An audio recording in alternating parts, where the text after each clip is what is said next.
چونکہ مسلمانوں کو ادھر پتہ تھا کہ حضور علیہ الصلوۃ والسلام مکہ المکرمہ سے نکل کر مدینہ المنورہ کی طرف آ رہے ہیں. ہر روز مسلمان آتے تھے مقام حرہ پر انتظار کرتے، اور شام کو جب دیکھتے کہ حضور نہیں آئے تو واپس گھروں کو چلے جاتے. ایک دن ایک یہودی کسی کام سے شام کو ٹیلے کے اوپر چڑھا، دیکھا کہ سفید لباس کے اندر ملبوس کچھ اشخاص آ رہے ہیں جن سے چاندنی چھٹک رہی ہے. اس نے بے اختیار کہا مسلمانوں آ گیا تمہارا نصیب، اور مسلمان اپنے ہتھیار لے کر نبی علیہ الصلوۃ والسلام کے استقبال کے لیے مقام حرہ کی طرف چلے. یہ چاند کے حساب سے مہینہ ربیع الاول کا تھا، تاریخ 8 تھی، اور ہجرت کی یہ پہلی ہجری تھی، اور نبوت کا یہ 14واں سال تھا. ستمبر کی یہ تاریخ 23 تھی، اور 622 عیسوی تھی جب نبی علیہ الصلوۃ والسلام قباء کے اندر آئے. اور وہاں پر مسلمانوں نے ایک تاریخی استقبال کیا نبی صلی اللہ علیہ وسلم کا. تحیہ نبوت پیش کیا، نبوت ملنے پر مبارکبادی دی. نبی علیہ الصلوۃ والسلام وہاں پر کلثوم بن ہدم کے مہمان ٹھہرے یا سعد بن خیثمہ کے مہمان ٹھہرے. 4 دن یا 10 دن یا 24 دن تک وہیں پر رہے نبی علیہ الصلوۃ والسلام، اور وہیں پر نبی علیہ الصلوۃ والسلام نے اسلام کی پہلی مسجد قباء کی بنیاد رکھی. یہ 2 یتیم بچوں کی زمین تھی، نبی علیہ الصلوۃ والسلام نے قیمتاً خریدی اور مسجد قباء کو وہاں پر تعمیر کیا نبی علیہ الصلوۃ والسلام نے. اور اسی دوران حضرت علی رضی اللہ تعالیٰ عنہ جو مکہ المکرمہ میں تھے وہ بھی پہنچ چکے تھے. چند دن بعد نبی علیہ الصلوۃ والسلام کی صاحبزادیاں حضرت فاطمہ اور حضرت ام کلثوم، ام ایمن اور اسامہ بن زید رضی اللہ تعالیٰ عنہ یہ بھی وہاں پر پہنچ گئے. ایک صاحبزادی جو تھی نبی صلی اللہ علیہ وسلم کی حضرت زینب رضی اللہ تعالیٰ عنہ، ان کے خاوند اور ان کے شوہر انہوں نے ابھی تک اسلام قبول نہیں کیا تھا.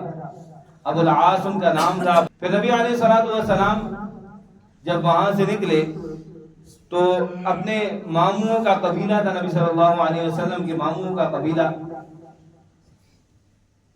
بنو النجار، ان کو نبی علیہ الصلوۃ والسلام نے پیغام بھیجا کہ وہ بھی نکلیں اور ہم ایک ساتھ مدینہ کے اندر داخل ہوں گے. نبی صلی اللہ علیہ وسلم کے جو پردادا تھے جناب ہاشم، کیونکہ لوگ اس وقت شام کی طرف زیادہ تجارت کرتے تھے، تو جناب ہاشم ایک مرتبہ شام کی طرف تجارت کے لیے جا رہے تھے تو راستے میں مدینہ میں انہوں نے ایک عورت سلمہ بنت عمر کے ساتھ شادی کی. سلمہ بنت عمر کے ساتھ جب انہوں نے شادی کی اور جا کر فلسطین کے اندر ان کی وفات ہو گئی، تو پیچھے جناب ہاشم کی وفات کے بعد ان کے بھائی مطلب جو تھے انہوں نے سرداری سنبھال لی. ان کو پتہ چلا کہ میرا ایک بھتیجا مدینہ کے اندر بھی ہے. آپ کو میں بتا رہا ہوں بنو نجار کے ساتھ کیا تعلق تھا نبی صلی اللہ علیہ وسلم کا. ان کو جب پتہ چلا کہ جناب مطلب جو تھے ان کو پتہ چلا کہ میرا ایک بھتیجا وہ مدینہ المنورہ کے اندر ہے. جب یہ وہاں پر گئے، لوگ تو بڑے عراف ہوتے تھے، فوراً سمجھ جاتے تھے کہ یہ کس کا بیٹا ہے.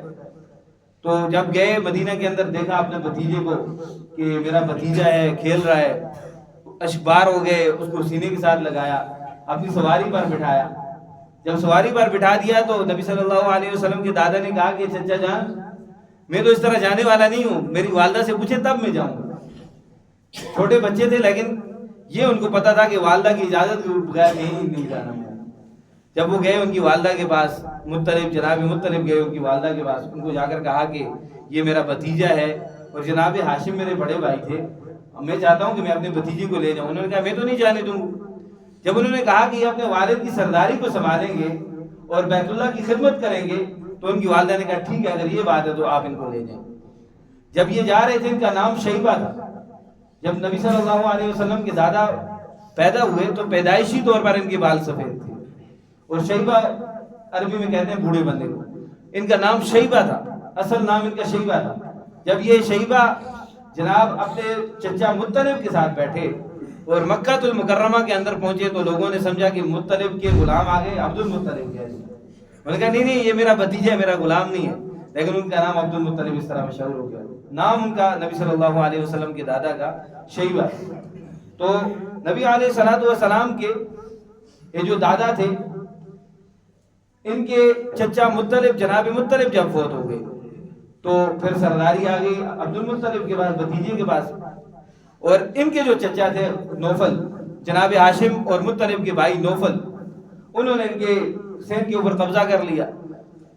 اور اس قبضے کی وجہ سے یہ بڑے تنگ تھے. انہوں نے سارے لوگوں کو، مکہ کے لوگوں کو کہا کہ آپ ہمارے درمیان فیصلہ کروا دیں. تو لوگوں نے کہا چچا بھتیجے کا معاملہ ہے، ہم درمیان میں دخیل نہیں ہوں گے.